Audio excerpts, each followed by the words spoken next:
Yeah. Good day po mga idol. Dito. Nakita ko tong mga gato na to, yung mga vice na to. Na-surprise ako nung bumisita ako sa shop. Yung mga bodyguard ko, isinama ba naman sa mga scrap sa 4 kilo?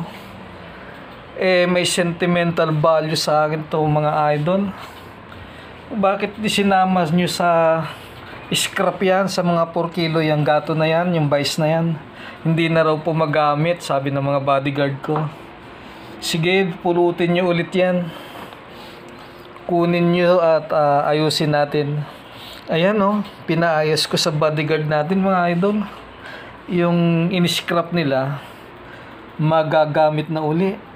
May sentimental value kasi sa akin to mga idol. Unang-una na nag-shop tayo, ininvest natin ito.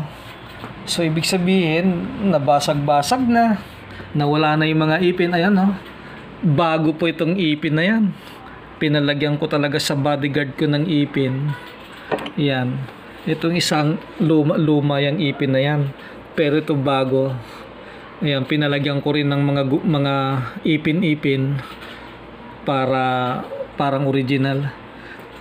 Tapos ayan bali biyak po dito yan pina-welding ko na lang po yung biyak na yan. Tapos dito pina-welding ko na rin kasi mga biyak yan. Yan, gumagana na po mga idol. Ayan ayan gumagana na gumagana na. Ayan, ibig sabihin na na-survive natin yung matagal na nating gamit sa tulong ng mga bodyguard natin. Sabi ko ayusin nyo yan. Ito po yung isa Actually wala nang thread ito nung nakuha nila dun sa scrap. Actually ang original na power screw ito, dito sa dulo merong handle yan na natitiklop kasi may pin dito, kaya natitiklop yung handle. Hindi ko na pinagaya yon, masyado pang maarte yan. Sinabi ko na lang, lagyan na lang ng 4 na flat side para maging kudrado, para gamitan nyo na lang ng katala.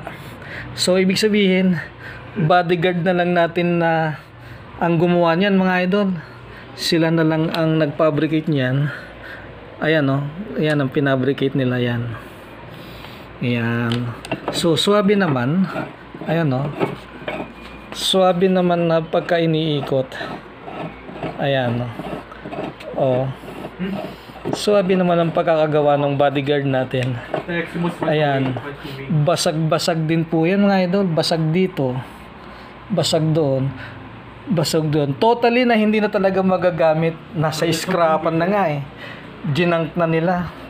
Pero kinuha ko talaga, pinilit ko na mabuo dahil may sentimental value sa akin ng mga gato na to.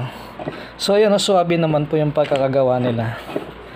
So, nawala na nga yung lock niyan nung kinuha nila sa ayun pinalagyan ko rin, fabricated yan. Sabi ko fabricate nyo ng lock yan. Ayan mga welding dahil kasi basag-basag, talagang hiwa-hiwalay na. Ganon din tong isa pinalagyan ko rin ng lock. Ayan fabricated po yan. Yung gumawa sila ng bago, pinabricate nila yan para mabuhay uli ang gato na yan. Nakakatuwa po mga idol. Kahit na luma yan, may sentimental value kasi sa akin yan. Yan ang nag-umpisa sa akin. Kung hindi dahil dyan, wala tayo sa pwesto natin ngayon. Kaya parang tumatanaw lang ako ng utang na loob sa lumang gamit na ito. Kahit pinasweldo ko ang mga bodyguard ko ibig sabihin, kung tutuusin, parang napamahal pa ako dahil ang mura-mura lang naman ang gato mga idol.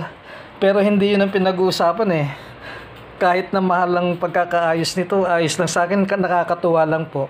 Kasi may naalala ko kung paano ako nag-umpisa dahil sa gato na yan. Yun lang po. Salamat. Bye-bye.